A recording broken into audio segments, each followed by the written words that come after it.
Hey, everybody. Welcome to the Modern Sales Pros Revenue Excellence Summit. Here today, I'm going to be hosting the Power of Scaled Enablement and Manager Enablement for Sustained Growth session. I'm super excited about this topic. My name is David Howard. I head up the marketing team at Buzzboard. What we do at Buzzboard is we provide data on small, mid-sized businesses for enterprise SaaS companies that market to small to mid-sized businesses. I've also got with me Steve Hallowell, VP of Strategic Services with HighSpot. Welcome, Steve. How are you? Great to be here. Great, glad to have you. And I've got, and Brandon, I'm sorry, correct me if I get your name, if I pronounce it wrong. Brandon, is it Champanelli? You got it, yes, Brandon Champanelli. All right, Brandon Champanelli, Senior Go-to-Market Productivity Manager at Brex. So welcome, Brandon. Glad to be here. Great, good to have you both here. Like I say, I'm excited. I'm going to jump into questions, but before we get too far along, I'll throw this open. Either one, we've got, as part of the session, we've got this notion of scaled enablement and manager enablement. They need to interlock. They go together. For our audience watching, either one of you want to just kind of give a little bit of definition to those two terms, what that means, what the difference is? Happy to jump in if helpful. I think, as I understand kind of the way we're framing it here, scaled enablement is we want to do things at scale. We're targeting the masses. Manager enablement is sort of working through managers in this context. So certainly we could also talk a lot about how we enable the managers themselves to be great at their jobs. And it's interesting. I mean, I think there's I say not as an either or. I think there's a place for each of these approaches here. Sure. Anything you want to add, Brandon, or you want to let that? Yeah, well said. I'd agree. Right. Scaling enablement also means scaling ourselves, right? And so getting and operationalizing the manager is a big part of that. Sure. I just want to take a note on the manager question. I did this program at UC Berkeley, and I'll always remember Rashi Glazer, consummate academic with the tweed jacket and the elbow patches, and he threw this question out to the classroom, and he says, "What does a manager do?" And everybody kind of like scratching their head, like, "What kind of crazy question is that?" Right? And the answer he was trying to get to: we don't need managers if resources are infinite, right? It's only because resources are not infinite. We need managers. Managers prioritize and allocate resources. So I kind of suspect that theme will come up as we talk through this today. I think that's interesting. And then I want to throw sort of one other question as I was prepping. This was not really part of all our prep notes, but on the scaled enablement side, and because this is so hot, such a hot topic, lots of folks are turning to ChatGPT to write marketing content. Right, you get ChatGPT to look at somebody's LinkedIn profile and generate an email. Either of you have any thoughts on tools? And there's Jasper and other ones. Either of you have any thoughts on using a tool like that for scaling your sales enablement process? Does it help you create internal sales enablement documents, or where does it fit, if at all? Brandon, you want to lead off with that one? Sure. Yeah, I'm a first adopter of ChatGPT, so I'm definitely bullish on the benefits and scaled enablement. I think what it comes down to is how are you using your time and how are you leveraging tools like ChatGPT to be more productive, right? My role centers around productivity, and so I see ChatGPT as a great way for me to kickstart, for instance, designing curriculum for our reps, right? Or thinking through how the dialogue would go in a training for between a rep and a trainer, right? And so I think there's a lot of practical applications for it, and I'm definitely using it here. We haven't formally announced it or adopted it, but there's definitely ways that we're leveraging and playing around with it. Yeah, I'll echo that. I mean, it's one of these things where you hear some of the hype, but I've been privileged to see an inside look on some things recently that are just really exciting and mind-blowing in terms of where some of the possibility is. I mean, I see the biggest value. Think about what somebody in enablement spends their time on. There's a lot of things. There's a lot of very high value activities, but there's also some things that are just takes time to work through it. Just things we got to produce. And I don't think ChatGPT is gonna replace the high value stuff anytime soon. But boy, maybe you can make some of the stuff that's a little less fun, a little more judge work. Maybe that goes a lot faster in the future, which would be great. Sure. And do you think so? Here at Buzzboard, we've been dabbling with it, finding where it can help out, and we see lots of people are using it to create marketing content, create blog posts, and things like that. Are you seeing? I mean, frankly, what I'm seeing when it comes down to specific messaging, like really personal to my company, not so much good, right? Because it doesn't really know what I want to say so much, and it hasn't, hoovered that up from the web. Are you seeing similar kind of thing in your dabbling? I see heads nodding. Certainly in my world, that's very much true. Sure. Yeah, we definitely haven't leaned into it for specific messaging, especially with a lot of what we're doing here at Brex, sort of reinventing what it means for spend management. And so, but I would say going back to Steve's point, right, when we think about our day-to-day, content design as an example, or slide design, or just basic mundane tasks that kind of take a bulk of your time that really aren't high value. And so for basic copywriting or things like that, it's incredibly valuable to just spit out things that you can then edit very quickly. But really targeted, unique value propositions, it's not quite there yet. Yeah, I guess what I'd like is I'd like to have sort of an internal instance of it that's going through all my Google Drive of all my messaging documents, my positioning, and the collateral, and using it there to try to come up with my messaging documents for me. So getting back to, that was just something I thought coming into the meeting, but getting back to what was published on the agenda, we've got some topics. And again, I'll throw this open. Either one of you want to jump in. Creating a sales enablement strategy that aligns with the organization's goals and objectives. So, we all know what goals and objectives are, and we generally know what they are within our organization. So where does sales enablement and a strategy around that connect to the goals and objectives? It's interesting. So in my role, I have the opportunity of working with a lot of different companies. So I lead strategic services at HighSpot. We are a sales enablement company, and I get to work with our customer base on how they build better enablement at the end of the day. And one of the things that's fascinating is seeing where there's a lot of folks out there in the market that haven't been able yet to really clearly connect what they do from an enablement standpoint back to these business objectives. So one of the first really critical steps we talk about on our enablement maturity journey is are you aligned very closely to what your sales leaders are trying to solve? And can you draw a very straight line from here are the enablement activities? Because these are the things that my leaders are trying to get done. And if you can do that, that's a big first step. And there's a good chunk of the market for where that's actually a pretty challenging proposition still today. Yeah, absolutely. I'd add to that too, right? It's understanding the customer journey as well. We think, especially here at Brex, we went through a massive transformation this past year. We started out as just offering a corporate card. We're now offering a global spend management solution that includes things like reimbursements, travel, bill pay, right? We're now selling a software where we were typically selling a card, which is a little bit more of a transactional sale to now a solutions-based sale. And so to Steve's point about mapping back to the company objectives, that's being very, very strategic about how we use enablement resources to maximize what we're trying to do across go-to-market, and thinking about where can enablement add the most value within the customer journey. Our position is very different because we sort of redesigned the whole customer journey, and we have to make impact across every single aspect. But now that we have that motion in place, now that we have the foundation, we're looking very closely at where in the customer journey do we need to focus our efforts, and how does that impact the major outcomes that we're looking for.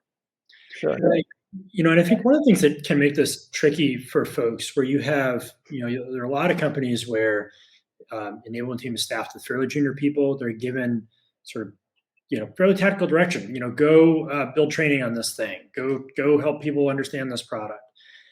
And I think it's incumbent both on the direction giver side as well as the direction receiver side to say, okay, great, help me understand the bigger picture here. What are we really trying to accomplish? Where does this fit? And you think about something as simple as product training. I once had a sales leader say to me, hey Steve, we our sales reps don't understand the product. We need to train more on it. I don't really know what that means. I don't know what to do with that yet. I need to get clear. But what do we want the reps to do differently with that knowledge? Where are they falling down in terms of their effectiveness with customers? That lets us then kind of dial in that training to the right level. And that's some of the dialogue that I think needs to happen more. Absolutely. Yeah. it's like asking the right questions and forcing our stakeholders to ask those questions as well and think about what are we trying to solve for? Is it a knowledge gap? Is it a skill gap? Is it a product gap? And being very intentional about how we approach that problem. Absolutely. Sure. And I mean, I know part of the answer to this question is going to be, well, it depends what you're trying to do. But as you get into these alignment discussions, who needs to be at the table? I mean, if, Brandon, you're talking about customer journey, so customer success is probably at the table. But perhaps each of you could give some example from, real lived experience about, we did this and this was these are the folks at the table, and we did that for alignment, and this is who had their say. Is it top down in the company? Is it just key stakeholders? I can go here, Steve, just to talk most recently. So when I joined Brex, as I mentioned, we were going through this massive transformation. And so, if we're thinking about recreating our sales process from scratch, we were talking everything from our buyer personas to the types of marketing materials we were putting out to the product itself. And so one of the key initiatives I led was developing or codifying all of this into a sales playbook. And so that incorporated, we needed buy-in from all of our go-to-market stakeholders. We needed to incorporate product marketing because of the persona work. And then we, of course, needed to roll this all the way up to our CRO and as well as our heads of product. And so, something like that, where it has a massive impact across the organization, you want to involve as many people as possible in on the initial part of the project. But then you go to something as simple as a process change. You go to, like, we're creating a new contracting process. We now need to do something, right? I don't think we need to loop in everybody on that. It's just more of a targeted audience. But when we think about massive changes that have implications across the org, I'm of the belief we should bring in a lot more people in that decision, so there's less of a pushback when we come to some big change management. Mm-hmm. Yeah, and I'll paint the picture of, I think, when this goes poorly, and then I'll give some examples of when it works well. And so take a common scenario of, we want to work on our messaging for our first meeting. Whether that's you call that a capabilities deck or a first call deck or an overview deck. Every company has one. It's important. And yet there's often a lot of friction around that. And, the process that doesn't work, yet we see this commonly, is marketing goes off in a silo and develops a new set of messaging. They hand it to Enablement. They say, Enablement, go train on this. Enablement salutes and dutifully goes and trains on it. Sales leadership and frontline sellers aren't bought in at all. Nobody coaches it and reinforces it. Now you've burned a massive amount of time, and guess what? 95% of the reps are using the deck from 3 years ago still. As opposed to, and I'll credit my old boss at MuleSoft with this. We had a period where we were going through major messaging change at MuleSoft. We were going from a very tactical sale to a much more strategic sale, very new messaging. And, first, the way we aligned on the message was it was a group that had senior leadership, our president of field ops, head of marketing, but also some of our most respected sellers in the room with equal voice. They'll very candidly provide input on that messaging. A lot of back and forth. When we had something, it was something that our best sellers were all bought into before we ever rolled the thing out. And then when we did a big certification program, but lots of hands-on coaching from managers. And by golly, people did things differently at the end of that. That it was a very different conversation that our reps were having by the time we got to the end of that journey than the beginning of that journey. And so I think there's a couple of pieces that are important there. One is the senior level alignment. What are we trying to do? Is it mission critical to the company? Do we really need to do this? But then one of the pieces I think people overlook in this sort of sales marketing alignment conversation is you have the doers in the room is the product marketing manager and an account executive and somebody from enablement, all put in a room together with a clear goal where they have to go do something and come out, where they're talking to each other. Because so often it's not that the senior leaders aren't talking, it's that the people doing the work aren't talking. And it's amazing when you get those three folks in the same room and listening to each other, what can come out of that. Yeah, I think both of you, in some way, you didn't necessarily frame it this way. I mean, look, for this to work, you got to have some senior management buy-in and support, right? Either senior managers are reinforcing, whatever's developed. Senior managers are, giving direction and encouragement for people to participate in it honestly and earnestly. Is that a fair statement? Like when it works well, even small or big projects, I'm guessing. Sure. Absolutely. Yeah. And I'm guessing one or both of you might say technology can help, right? There are tools and platforms that can help in these process. How should our audience think about the technology? And I've also, I come from marketing ops and demand gen. I've seen tech stack bloat, right? Like how many things are we integrating, right? Yeah, it's something we think a ton about in HighSpot, and one of the things we see is the difference between everybody out there, regardless of what technology you have or what your level of maturity, everybody's trying to do enablement of some sort. The best companies apply a lot of operational rigor behind that. They know who's read the materials, who's done the training, who's doing the thing in the real world, and they're able to very systematically drive adoption when they do that. That's actually a pretty hard thing to do. That you need the right technology to be able to operationalize it. Without the right technology, you're flying blind. I've been there. It's just very, very difficult, even with the best of intentions. And so, and we've seen there's been so much fragmentation in the space for so long that compounds that problem. And so one of the things we're trying to do, shameless plug for HighSpot here, but it's really you bring that together in a single product that covers the gamut you need to drive behavior change in your sales reps and allows you to operationalize it, and that makes just a massive difference. Very nice. I see you nodding your head. You want to jump in there? Yeah, absolutely. I think there's a lot of technology that you could throw at sales enablement, and oftentimes it just ends up being siloed data too. So I think making sure that whatever we're putting into place works within our already existing tech stack. And so that visibility piece is huge, which is I think what you're getting at too, Steve. Is everybody wants to know, how did the training go, right? What was the result? And oftentimes we could say, well, people showed up and they seem to be nodding their heads, right? But what happens afterwards? How do we actually measure the success of that training?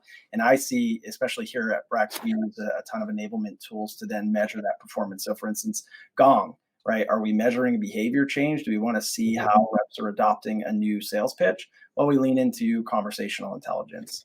Do we want to actually see how the training on prospecting impacts our pipeline generation? Let's go to our CRM data, right? And actually use some of the insights that we get there. So it's knowing what you want to measure first, as well as part of that conversation, and what defines success, and then allowing the technology to do the work for you, in that sense. I think that's key, Brandon, that piece of, am I clear about what I want to measure? Am I clear about what success looks like? And then how do I connect the dots from, hey, I want to increase pipeline conversion, to, okay, people have to have a certain type of conversation more effectively. Can I see them doing that? And then you back up from there. What's the training they need? What's the materials they need to help them do that? And it really does become a nice funnel at the end of the day. And just drilling down on that, you talk about metrics. Do you have some specific examples, like very specific metrics? I mean, like, you mentioned Gong. So what would you measure specifically in Gong, for example? Or what would you look for in your CRM that you're going to calculate, quantify, and come up with a number for to know effectiveness of training and enablement? Yeah, I'll go back to that example of our transition to a software selling motion, right, versus a transactional sale. So, we want to measure, for instance, how is our new sales training around sales methodology going? Are we asking the right types of questions? Are we speaking about the product in a way that we've, sort of outlined as what good looks like for our reps? And so we can use Gong very clearly, using the trackers on the back end to see what words are being said, using, of course, measuring, are they showing the new pitch deck, using some of the analytics there. But then also just going back to like the typical KPIs, right? If we are trying to teach reps how to generate their own pipeline, well, we can take a look at how many sales qualified opportunities are they creating now? What's the value of that self-sourced pipeline? How many of these initial meetings are turning squall conversions? So things like that that tie in on the back end. And I'll share an example from one of our customers who's in the security space. They're probably about $1 billion of revenue. And they had a really nice program in their onboarding program, as an example, where, of course, first few weeks of onboarding, you're learning a lot of material. And so the primary things you're looking at is course completion data out of HighSpot, people doing what they're supposed to do. But then they start to ladder that up to, are they having certain types of conversations with customers? And so, one of the ways they do this is, hey, did their manager see them have a first call meeting or have a value conversation with a customer, coach them on that, score them on that conversation. Now we know that it's happening. We know how they're doing, and start to ladder up to these real world activities. And then from there, connect the dots into some of the, are they creating opportunities? Are they converting those opportunities? Are they starting to win? But it gives them sort of real early warning as they go through that if something is off track, you find out pretty quickly, instead of we're a year in and this rep's not producing. What do we do about it now? Mhm. And so, Brandon, just to drill down even a little bit further, you talk about more sales qualified opportunities. How do you sort of tease that out? I mean, this is always the attribution question, right? Like, yeah, we got more sales qualified opportunities. How do you tease that out? Well, the leads were better, or the product's better, or it's actually the enablement's working better. Is that hard to do? I imagine it's hard, but maybe it's not. It is, and I think for this example, we're talking about, or for instance, right now, what's top of mind for us is AE or account executives building their own pipeline, right? And so we can very clearly target by lead source whether or not they're generating their own pipeline, right? And so it's drilling into those types of metrics. But yeah, I'd say even just what you were talking about, Steve, like the leading indicators, right? What are we doing? What are the inputs that we're trying to measure to get to the outcome, right? Sales qualified opportunities are great, but we can't just say, go find more sales qualified opportunities, right? You got to make the dials, you got to send the emails, and you got to do the work. David, one of the ways that we talk a lot about this is through the lens of behaviors, where you say, let's take a sales rep. They're both two sales reps. They're both making the dials. One of those is turning into qualified opportunities, and the other isn't. What's the thing that rep is doing, that the successful rep is doing, that the other one isn't? When you can start to put your head around, how is that customer conversation actually different? How are they engaging differently? And now that's something that you can start to coach on and certify on. And you can say, okay, here are the specific things we want to do. So I think about it in terms of, how do I change the behavior of the reps who aren't doing that and help them act more like the ones that are? And I may not be able to say for sure that this contributed a certain percentage change in my conversion rate. But what I can do is I can say, I got 95% of the reps, their managers have certified that they're doing these things to the bar that we've set. And I can spot check that and drive some quality control if I need to. And we know that the people who do this tend to do better, and my conversion rate is going up. And if those things triangulate, I get pretty good confidence that my activities are driving value for the business. So a lot of correlation when you can't get a direct causation relationship, sounds like, right? Yeah. And I think I heard you both, just kind of going back a little bit, I think I heard you both say, part of the measurement, and this is like most things, part of the measurement at the end depends on, did you do good upfront work in terms of, your definition, right? Like, going into Gong, and did they use the words that we want them to use? Well, how do I know what words I want them to use if I never wrote it down, if I never got alignment, if I never did that process up front, right? Do you want to expand any more on that, or is that so straightforward? That's enough said there. No, honestly, David, that's something that I do a lot of work with customers on, is creating what we'll call a sales play. Brand, I think it's sort of a smaller example of some of what you were talking about earlier. So just around one part of the sales cycle. And, one of the things I talk a lot about is, we're going to change rep behavior. Have we written down what good looks like? So often we haven't. We just say, do better discovery. What does that mean? Give me an example of good discovery. I don't know. Go make it up. That doesn't work. We've got to be able to show people what good looks like. And, that when we see companies that, and again, take a first call situation, because I think it's the one we can all kind of understand. The difference between, here's the deck with some speaker notes, good luck, and here's the material. Here's a couple of short snippets from well-respected peers talking about their tips and tricks for how to execute that meeting. Here's a recording, a couple of Gong calls of people who have done that well. Here's some, kind of the cheat sheet for how you approach the call, and the deck and the speaker notes. And then here's the follow-up info. Like, which one is setting your reps up for success more effectively? And, that's something that it takes a little bit of work to do that, but it's really powerful. And it's very powerful, back to that sales and marketing alignment question, that when you get somebody from frontline sales, marketing, and enablement to sit down and write that thing, very powerful for getting them on the same page.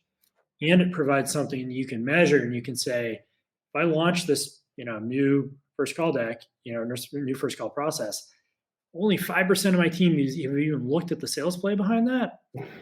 Guess what? We're probably not going to see the change we want. Yeah. On the other hand, if 95% have looked at it, then maybe at least I'm making some progress, and maybe I have a downstream issue. Yeah. I mean, you took the words out of my mouth too, the what good looks like, right? We need to show the reps what the desired behavior, the desired outcome looks like, and what better way to show that than a successful seller, right? Take somebody who's doing the actions, doing the behaviors, put them in the spotlight, show them that it works. And then to your point, right? Are we first and foremost adopting the playbook or the play? Are we doing the right behaviors? And then what tweaks can we make to that? What are the changes that we need to make to then adapt the skill, right? Or the application of that process as well. So spot on. Yeah, it sounds like it's really, I mean, just trying to sum up what I think you're both saying, like really clear definition of what you want, what the end goal, what you're marching towards, really communicating it clearly, right? And you're gonna model it, right? Use your top sellers, whoever can model it the best, model it for everybody else. So sounds like it's some book reading, if you will, document reading, some training, but also following the folks, follow the leader who does well, right? Sounds like.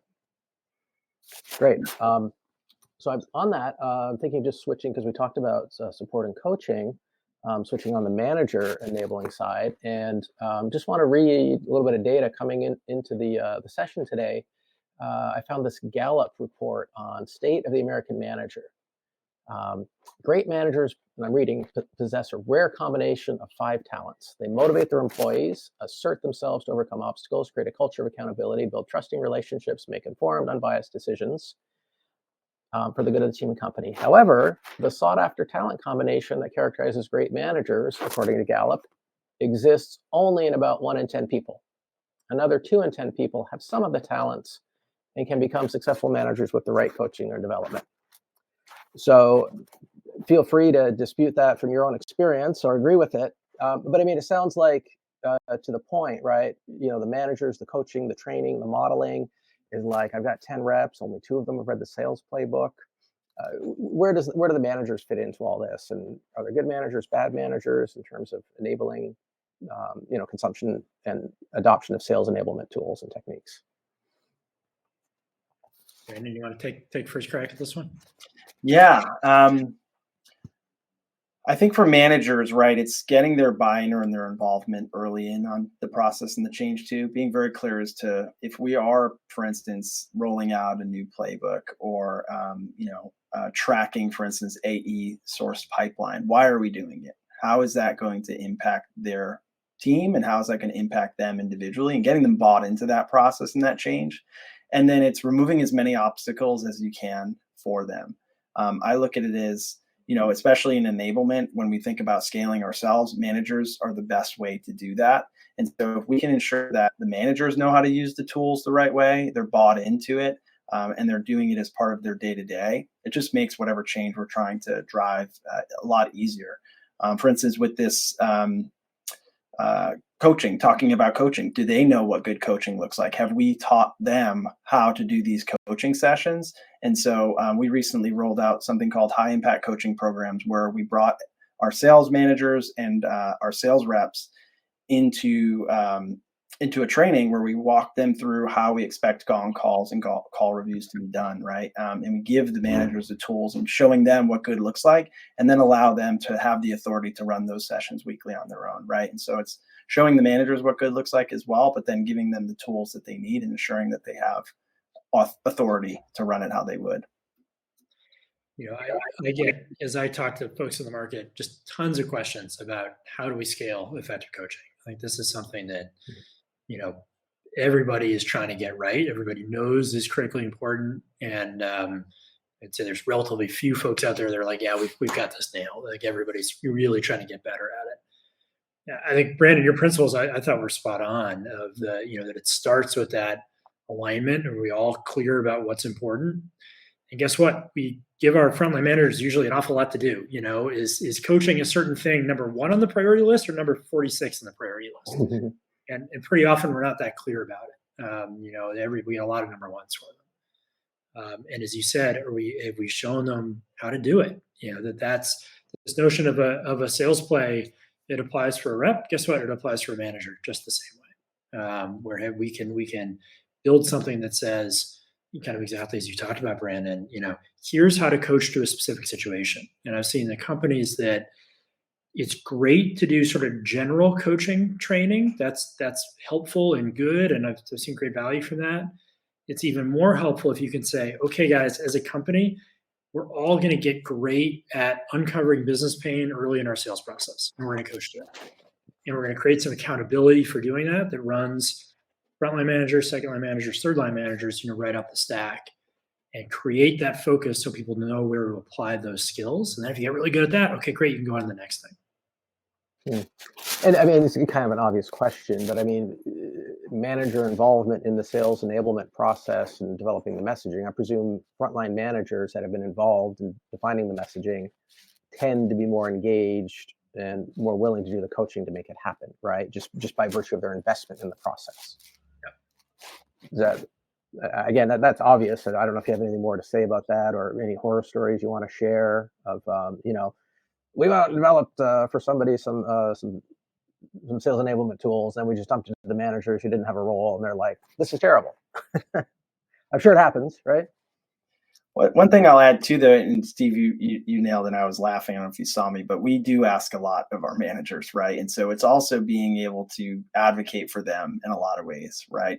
Sort of protect them from a lot of the noise that's happening within the business, right? Because they're our customers, and we need to have their best interests at heart. And so I look at also, like, when I think about change management, right? Like, the change management piece is huge. The smallest change can often, you can get a lot of pushback on it. So when I say about enabling the managers and having the right tools and the processes, it's really about equipping them with what they need to execute that change very easily, right? And so removing as much of the manual work as you can from them, and helping them feel empowered to push the change that we want to see.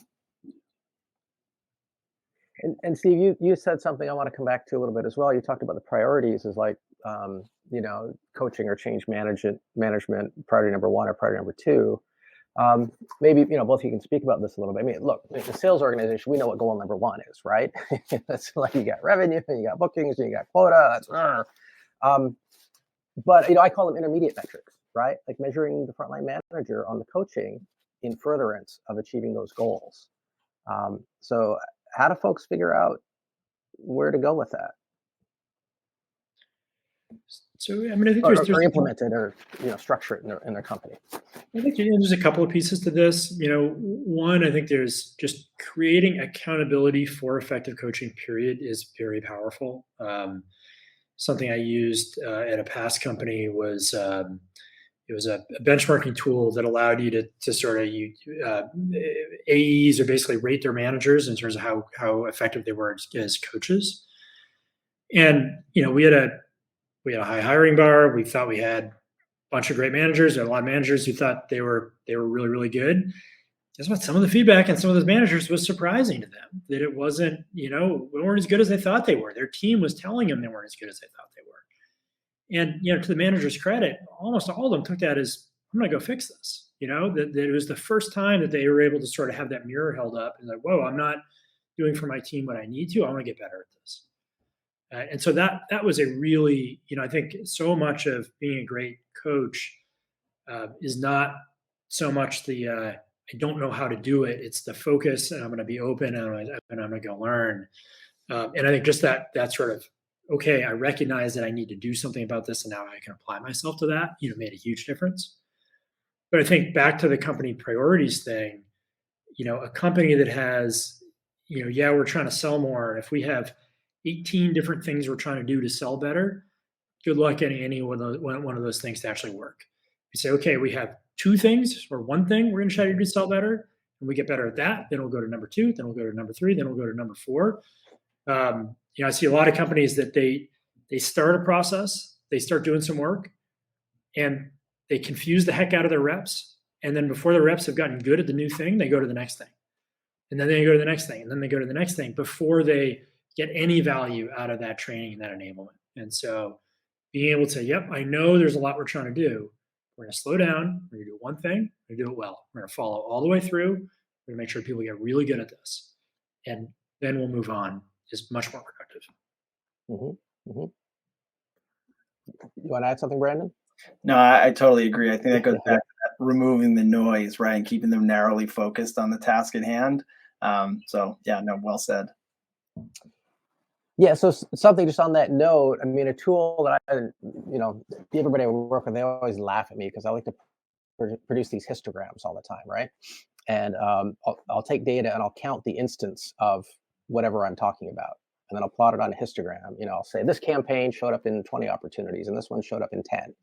And so based on histogram, I know more of what, at a high level, more of what to do.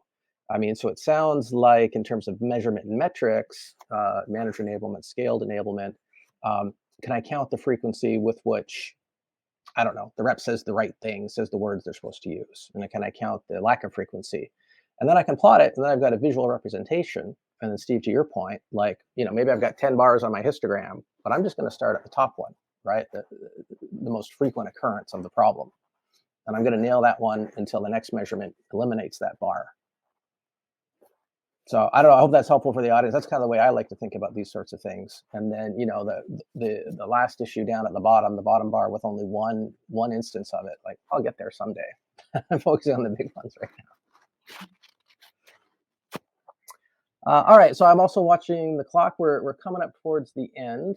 Another question, and I had this earlier. I was thinking about the learning management systems, applicability of learning management, knowledge management systems as technology to facilitate the trainings, the dissemination of sales enablement materials, coaching, training. Brandon, I'll let you speak first, and then this is I'll make sure I don't go too long on this one. Right? Yeah. So one thing to note at Brex, we are a fully distributed workforce. So we're fully remote. We have hubs, but for the most part, everybody is sort of decentralized. And so, for us, we leverage our knowledge management system as well as our learning management system, as the best way for everybody to have access to the same information. I think the big thing with knowledge management systems is as those things tend to pile up, it's our job in enablement to make sure that we're keeping it up to date, and that we can point reps and managers to the right resource at the right time. I always like to say, like, with the knowledge management system or learning management system, it's like a bookshelf, and we're the librarians. We need to know when to pull out the right books, point people to the right section based on what those problems are that they're trying to solve for. And so we lean very heavily on sort of a decentralized learning system in those platforms.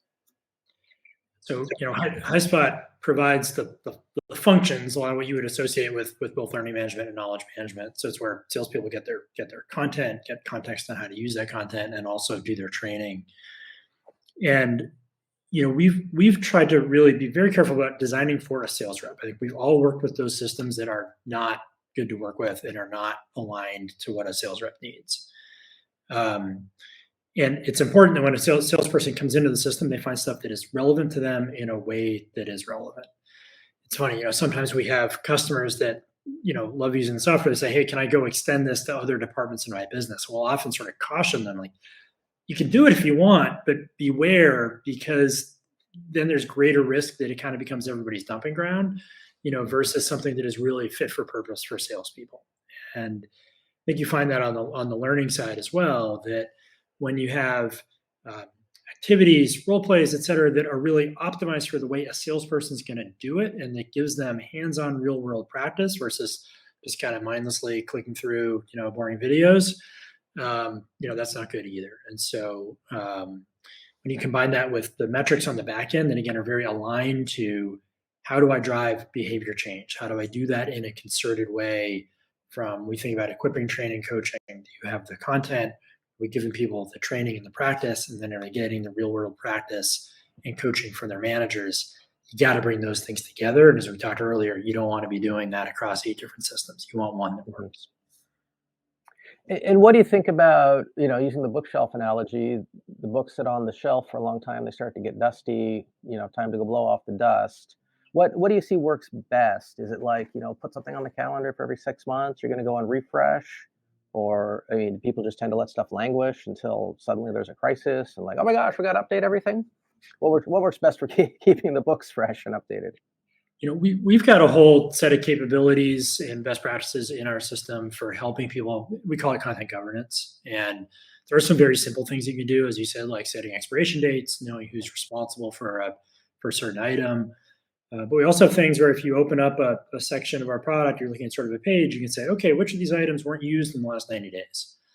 Those are going to be good candidates for things you just want to archive.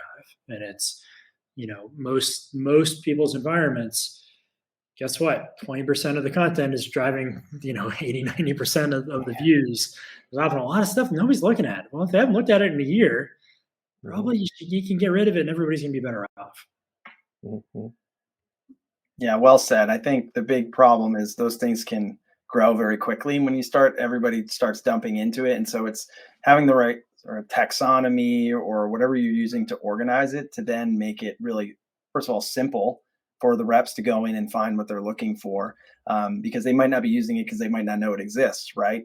So that's one piece of the problem. And then the other side of it is also meeting them where they are. If we find that a resource is being used very often, if we find that, for instance, it needs to be updated, we go directly to the reps and we ask, like, when you want information, we run surveys. Where are you going for this information? Do you go to our LMS? Do you go to our KMS? Are you going to Slack?